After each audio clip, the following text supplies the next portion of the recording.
stargazers, it's time to learn and explore the beauty and importance of constellation.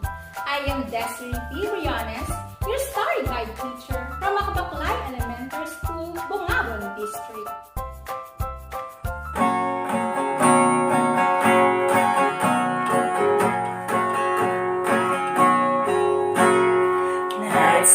Night sky, shining bright, like a precious stone in the dark. You can see it in the night, but you can see it in daytime. Night sky, shining bright, has different colors, sizes, and shapes. When the sky is dim and dark, star will shine and brings us light. Night sky, shining bright, I am amazed with what you are. Day and night would not be the same without stars. Stars are one of the beautiful heavenly bodies. They have different characteristics and formation. Hi, young stargazers! I am your starry guide teacher, Des. Come and join me to discover the wonders of constellation.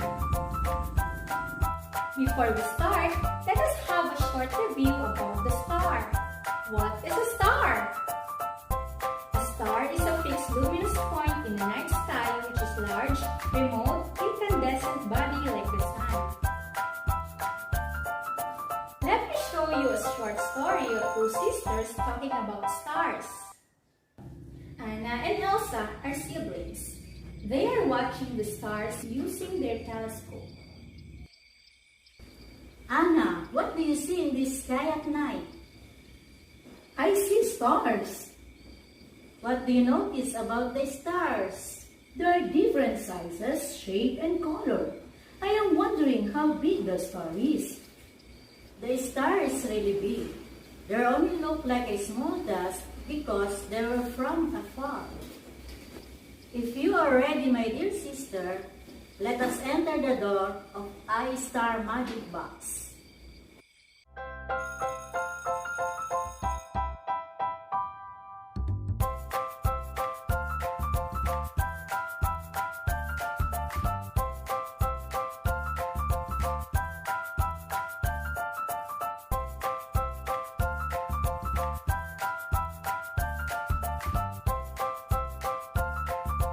Anna, do you see that fixed and guiding star? That is a Polaris. When you will lost in the place that you do not know and need the direction, just follow that star located in the north. Yes, I will. Thank you for teaching me. From the story you have watched, what did they see in the night sky? If your answer is star, you are correct. What do you call to a fixed star that helps navigators to determine direction and sailors to travel across ocean? If your answer is Polaris, you are right. What do you call to the patterns of stars? Great! Constellation is the correct answer. That is our lesson for today about patterns of stars. Let us all listen and learn more about the constellation with the help of your very own starry guide teacher. Do you want to see the stars closely? If you are ready, prepare your pen and paper. Answer the guided questions as we explore the night sky. What is constellation? Can you name popular constellations? Does the patterns of stars you see change over time? What is the importance of stars in our daily living? If you are going to observe the sky on a cloudless night very keenly, you will notice the patterns formed by groups of stars. The groups of stars that form these big patterns on the sky are called constellations. The ancient people first observed these groups of stars as outlines of animals, mythological heroes, gods, and other objects. They found it easier to locate and remember constellations when they base a pattern observed to the shape of the object it resembles. For example, in the northern hemisphere, they have observed group stars which they thought looked like a dragon, and so they called it Draco. In the southern hemisphere, they noticed a group of stars that seemingly form a cross, and so they called this as a Southern Cross. Some other popular constellations are the Ursa Major or the Big Bear, Ursa Minor or the Little Bear, Orion and Cassiopeia.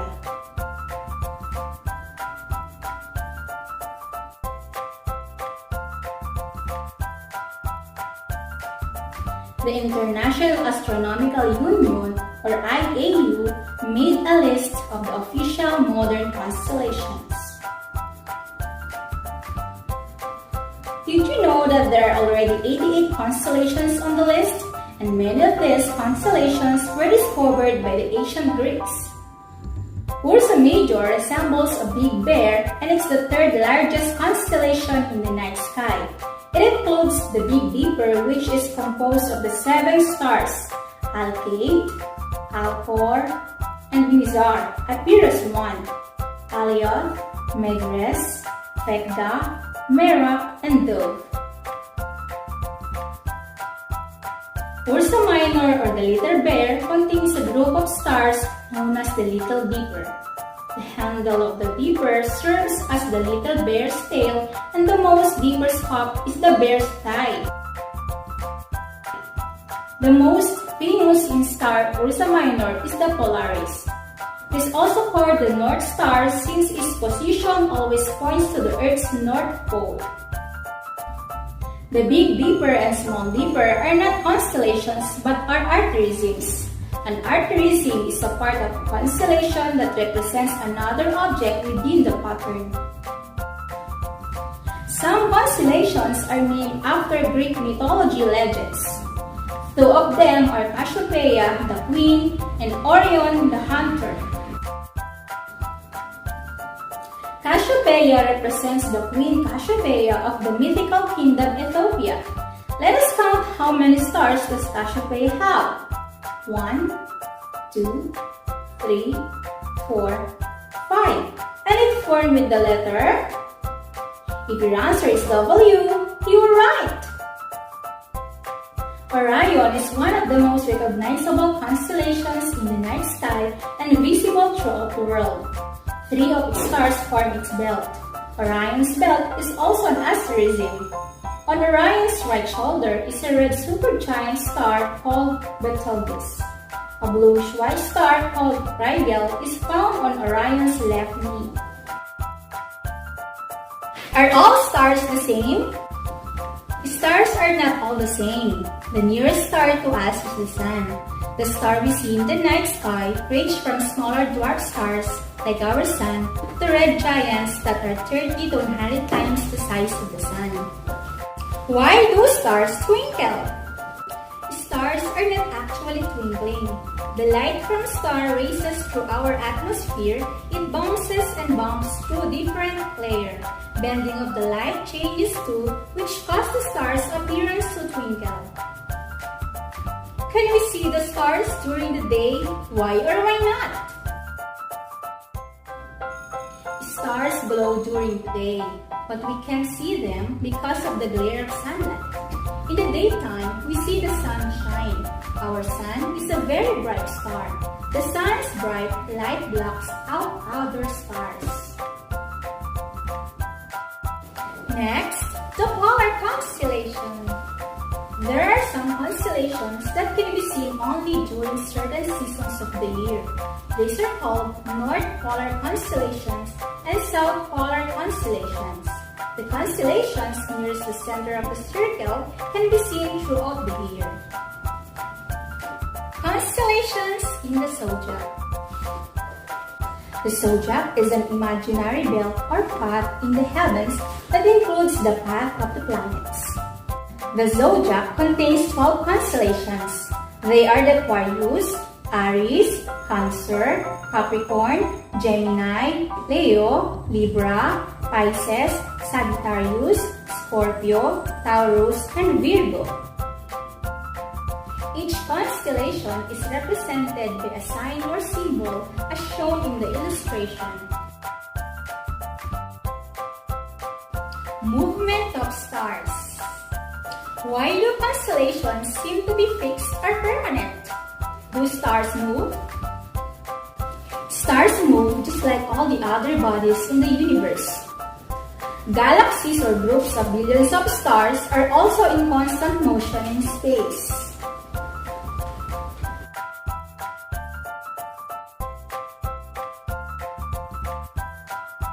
Usefulness of constellations. They used the appearance of certain stars to forecast weather. When stars are visible, they expect fair weather. But when stars are hidden behind the clouds, the next day may be cloudy or rainy. Constellations are useful because they help stargazers and astronomers recognize specific stars in the night sky. That is the end of our tour about the patterns of stars. Kindly ask your teacher if you have a question about the lesson. It seems that you really understand the lesson very well. Now, let us answer the questions that I gave to you earlier. First, what is constellation? A constellation is an area on the celestial sphere in which a group of visible stars forms a perceived outline or pattern, typically representing an animal, mythological person, or creature, or an inanimate object. Next, can you name popular constellations? Some other popular constellations are the Ursa Major or the Big Bear, Ursa Minor or the Little Bear, Orion and Cassiopeia. Lastly, what is the importance of stars in our daily living? Constellations are useful because they help stargazers and astronomers recognize specific stars in the night sky. Good job, learners! You learned a lot of information about stars in this lesson. I hope that you will never forget what you have watched. Now, let us apply what you have learned in this lesson by making constellation. Before we start, prepare the materials to be used in our activity. The materials are match, blue, small pieces of stars, a sheet of bond paper, and a pen. How to make constellation? First, get a piece of bond paper and make a dot to have a pattern of the constellation that you want.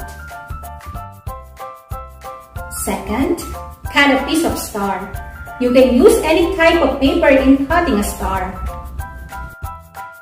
Third, paste the star in the dot pattern. The number of stars are the same number of dots in the paper. Lastly, paste matchsticks to the paper when connecting stars to each other. If you don't have any matchsticks, you can use any available materials which you can see in your house like broomsticks, thread, or you can use pen to draw a line.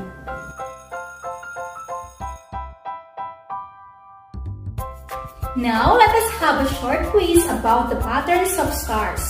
Prepare your pen and paper. Write true if the statement is correct and false if not. Number 1. Constellations are a group of stars that form distinct patterns in the sky. Number 2. Little Dipper and Big Dipper are also considered as constellations. Number 3. Constellations can be seen only at night. Number 4. When the stars are hidden by clouds, there is a great possibility of rainfall. And last number, Little Dipper is found within Ursa Minor.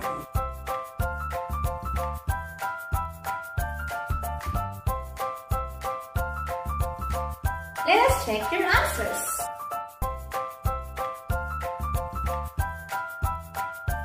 If you got a perfect score, give yourself a round of applause. And to make sure you have learned and listened to our discussion, here is your assignment. Draw a star pattern or constellation in your bond paper. Make at least 5 patterns. Alright children, we are now finished in our lesson. Again, I am Teacher Des, your starry guide teacher, saying, do not rely only on fate of the stars, but let us strive to achieve the desired success of life. May God bless us all. Bye-bye!